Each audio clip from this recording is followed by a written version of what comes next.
Raider fan, what's good? Big news might be coming, and it could push the Raiders to make a move, right in the middle of June. Now, I know this time of year is usually slow, but when something big happens around the NFL, it can cause a ripple effect, and the Raiders might be next. In the last 24 hours, one of those dominoes dropped, and it's something you need to hear about. But before we get into it, if you're a true Raiders fan and want all the latest updates, from surprise signings to quiet cuts, hit that subscribe button, give the video a like, and turn on the bell so you never miss breaking news. Let's keep the nation informed, together. Now, let's get into it. Cornerback Shaquille Griffin just signed with the Seattle Seahawks. The second I saw it, I thought, wait, what does this mean for the Raiders? A few weeks back, Griffin visited Las Vegas for 2 full days. Not just a quick chat, a serious visit. And when a team spends 2 days with a player, it usually means one of 2 things. They're really interested in signing him. They're seriously concerned about that position. So here's the deal. Griffin's off the board now. And that leaves the Raiders in a tight spot, especially if they were planning on adding him to help out at cornerback. Because let's be honest, if the team was eyeing Griffin, that might mean they're not fully sold on guys like Darian Porter, Jacorian Bennett, or Eric Stokes just yet.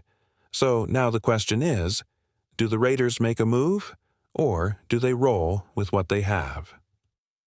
I've always believed one move in the NFL can set off a chain reaction, and right now, we're in that quiet period where any move feels louder than usual. So when I saw Shaquille Griffin sign with Seattle, the first thought that hit me was, what are the Raiders going to do next? Now look, I'm not some beat reporter sitting in on meetings. I'm a Raiders fan, just like you. I see something happen, I start thinking how it affects our team, and I want to talk about it with the nation. And here's what I'm thinking. Griffin was more than just a free agent. He had a solid season with the Vikings, and the Raiders clearly showed interest by bringing him in for a 2-day visit. Now that he's gone, that might push Vegas to look for another real option at cornerback. So, who's still out there? One name that comes to mind is Rasul Douglas. Yeah, he had a bit of a down year last season. PFF gave him a 59.2 overall grade, but the guy is 6'2", 210 pounds, and built like a classic shutdown corner. He's physical, aggressive, and when he's locked in, he can still ball. He doesn't have strong ties with the Raiders' coaching staff, but he does have history with Eric Stokes. They were teammates in Green Bay in 2021, and Douglas had a Pro Bowl caliber season back then. That chemistry might matter. Now, if Vegas is thinking about going the veteran route, kind of like they did at linebacker this offseason, another name to watch is Stephon Gilmore. This guy is the definition of experience. Over the last 3 seasons, he's played and started in 48 straight games. Steady, smart, and still tough in coverage. And remember, the Raiders have a young secondary, just like they had at linebacker before they added vets like Devin White, Jermaine Pratt, and Alendon Roberts to lead the room. Could they do the same thing at corner? Could they bring in someone like Gilmore to guide Jacorian Bennett, Eric Stokes, and the rest of the young DBs? It's something to seriously think about. Yeah, I get it. Stephon Gilmore is 34, but don't let the age fool you. Some players just know how to adapt. And honestly, Gilmore might be one of those guys. He's still smart, physical, and calm under pressure. And here's an interesting thought. What if the Raiders brought him in not just as a corner, but as a safety? We've seen legends like Charles Woodson and Patrick Peterson make that transition later in their careers and thrive.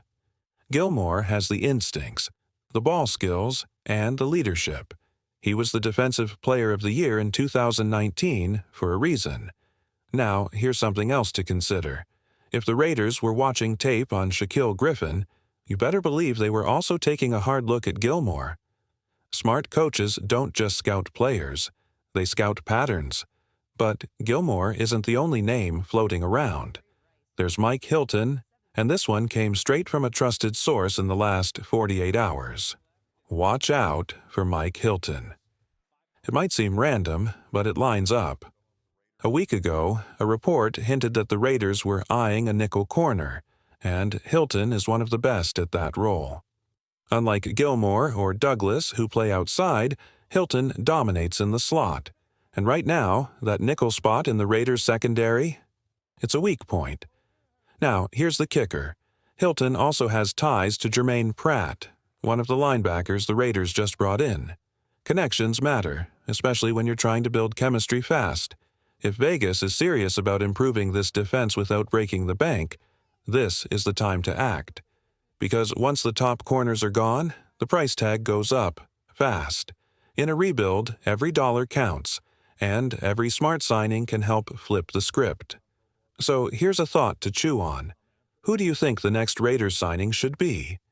This offseason, the Raiders have focused on signing grinders, guys who may not be stars but show up every day ready to compete. And that tells us something. This coaching staff wants hustlers, not just big names. Take linebacker Michael Barrett, for example. He's not a headline maker, but he's tough, relentless, and plays with an edge. That's exactly the kind of mentality Vegas seems to be building around. Now, the names I'm about to mention, they're not locked-in starters, but they bring two things this team values: effort and coaching connections. Let's start with James Bradberry. He missed the 2024 season due to an Achilles injury, but don't forget, he worked under Patrick Graham in both 2020 and 2021. He's a veteran, and if healthy, he could help during training camp. Even if he's not a game-day starter, his experience could raise the level of the whole group. Next, there's Trey Flowers, long, lanky, and physical. He spent 4 seasons under Pete Carroll in Seattle.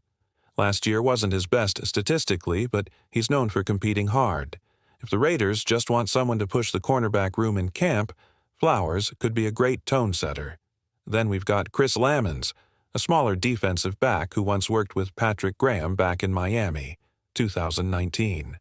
He's bounced around the league, mainly contributing on special teams, but he plays with fire.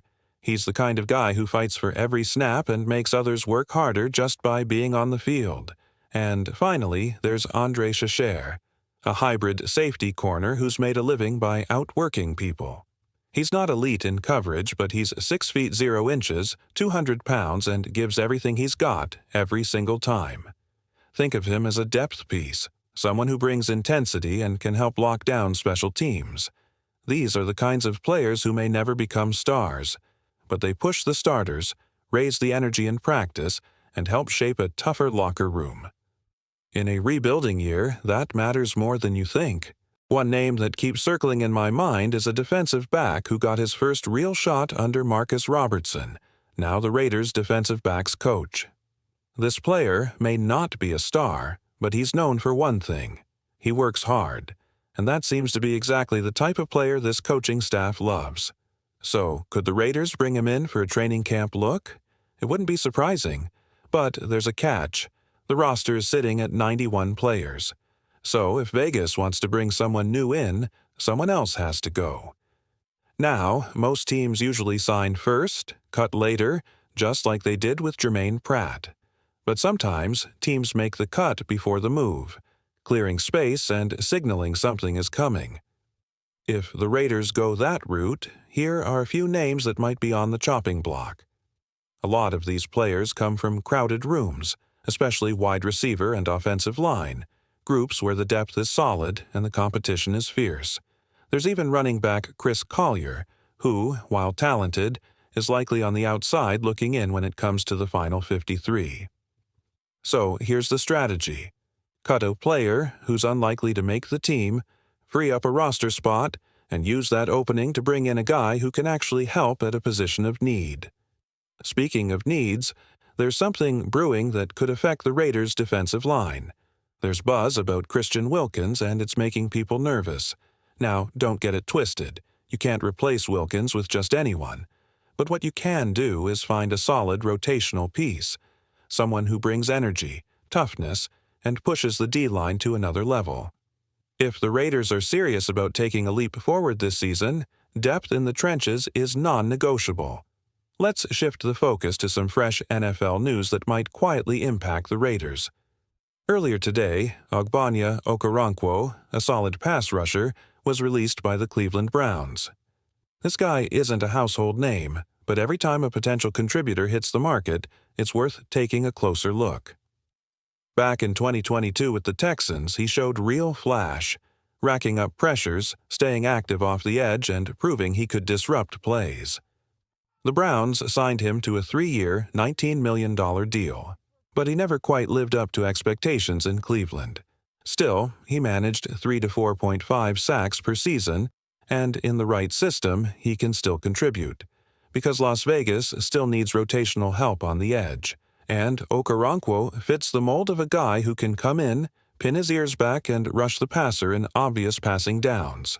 So why does this matter for the Raiders? He's not someone you rely on as a full-time starter, but as a situational rusher, he has upside.